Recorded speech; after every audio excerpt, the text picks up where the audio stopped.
रंजय जी से बात करना चाहता हूँ इस मुद्दे पर कि ये लड़ाई मजदूरों की नहीं है, सबकी लड़ाई है।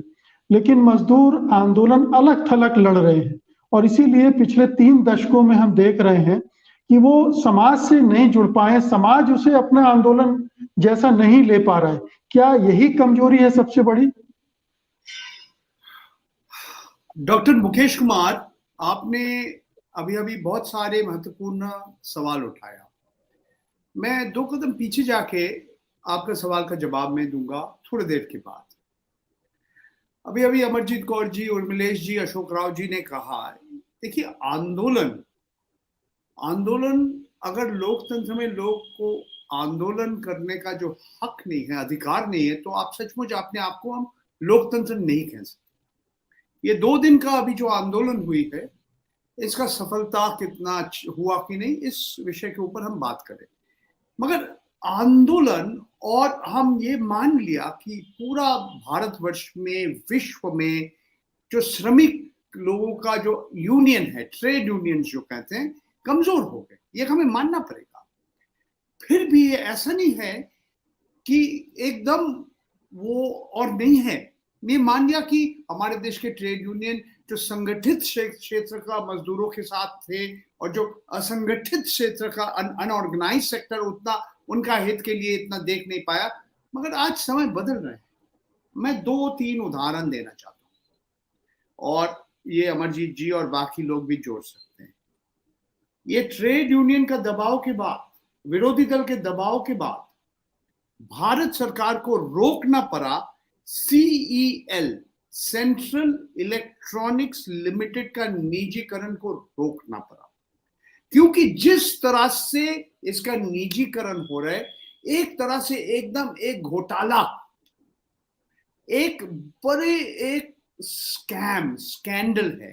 जिस तरह से इसका निजीकरण का कोशिश में है सरकार, और हल्ला उठाया विरोधी दल ने, ट्रेड यूनियन ने, सरकार को रोकना ही पड़ा।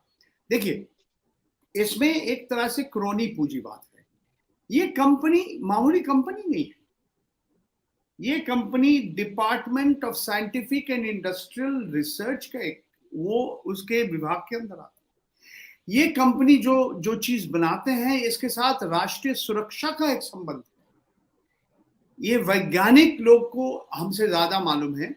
मगर जिस हरबारी में जिस लोगों को उन्होंने देने का कोशिश किया, नंदलाल फाइनेंस, इन लोग का, इन कंपनियों का मालिक के साथ भारतीय जनता पार्टी क्या क्या रिश्ता था, ये भी सबके साथ सामने आ गया, पर्दाफाश हो गया।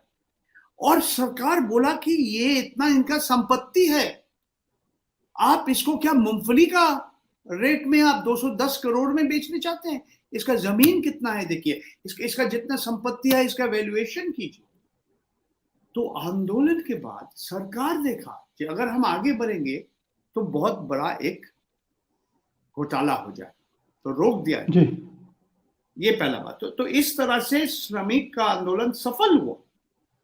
हाँ, अभी आने वाले समय बताएंगे, जैसे अभी अभी उमेश जी बताया, घूम फिर के वही कृषि कानून कैसे आएंगे नहीं आएंगे, वो समय बताएंगे।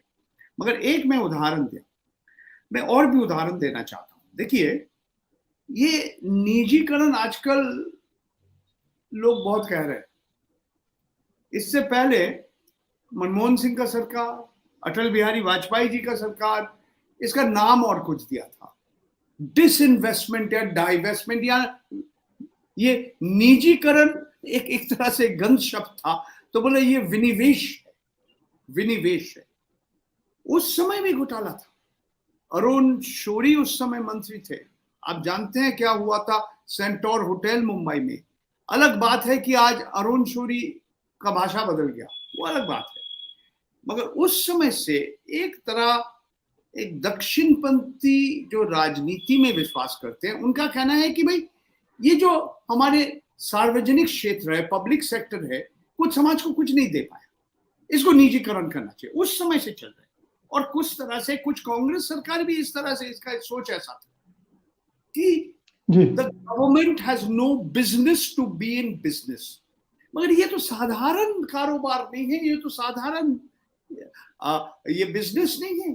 अगर पब्लिक सेक्टर नहीं होगा, अशोक राव जी बताएंगे, हमारा देश का अर्थव्यवस्था कहां पे पहुंच जाते हैं, वो अलग बात है।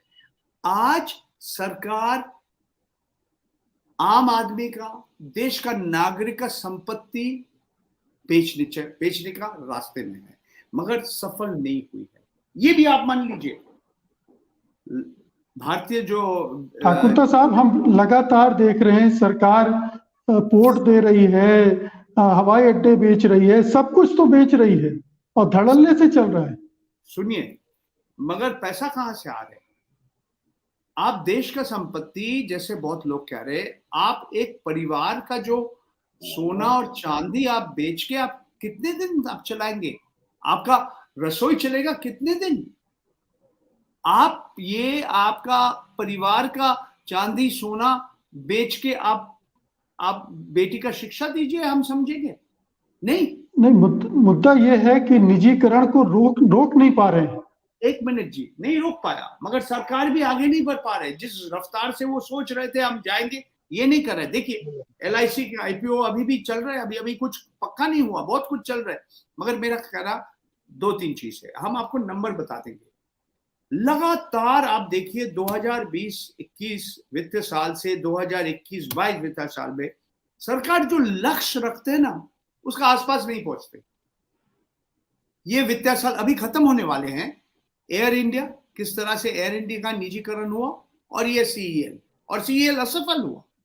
तो सरकार बड़ा बड़ा लक्ष्य रखता है। 2020-21 में बोला 2,10,000 करोड़, मिला 32,000 करोड़।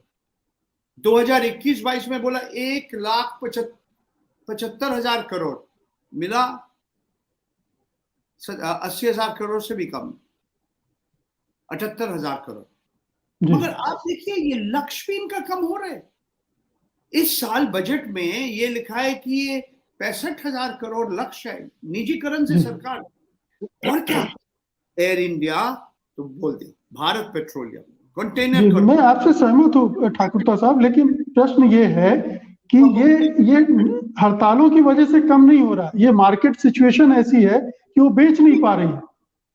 मगर हड़ताल का ये भी फायदा हो रहा है। सरकार बोल रहे, देखिए आम नागरिकों कितना असुविधा में पड़ रहे हैं। नहीं, एक मैसेज भी जा रहा है, एक संदेश भी जा रहा है कि आप जो मर्जी कर सकते हैं। आप सोच रहे, आप देखिए नेशनल मोनेटाइजेशन पाइपलाइन, जो निजी कंपनी का 6 लाख करोड़ का संपत्ति है, ये भी आप सरकारी कंपनी का 6 लाख करोड़ का संपत्ति आप निजी कंपनी को देने चाहते हैं, लीज में, ठेका में।